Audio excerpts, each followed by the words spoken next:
आज इंडक्शनमध्ये हे काय झालं? नमस्कार मित्रांनो, स्वागत आहे आपल्या 100% अटेंडन्स चॅलेंजच्या 26व्या ब्लॉगमध्ये.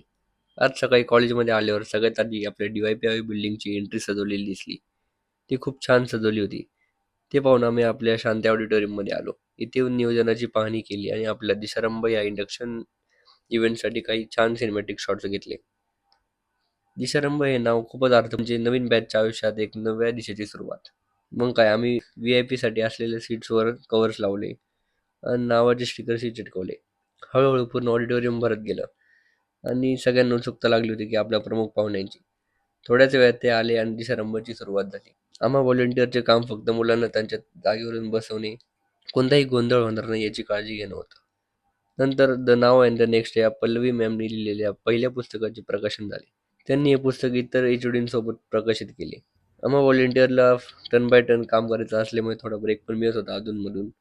इव्हेंट बघता बघता अचानक माझं लक्ष ओम भाऊकडे गेलं मुझसे शादी करेगी या नहीं करेगी? मैं तेरे से लास्ट बार पूछ रहा हूँ।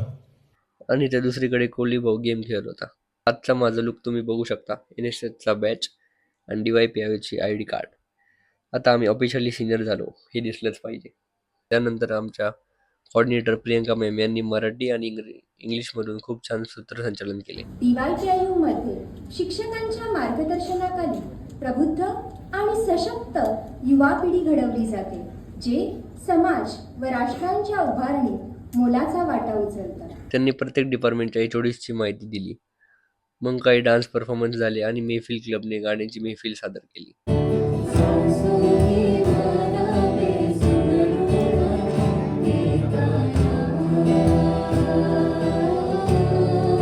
इव्हेंटचा शेवट सरांनी वोट ऑफ थँक्स देऊन केला आणि सगळे जेवण करायला जे ब्लॉककडे निघाले. तेही एका लाईनमध्ये, कारण NSS मॅनेजमेंट नेव्हर फेल्स.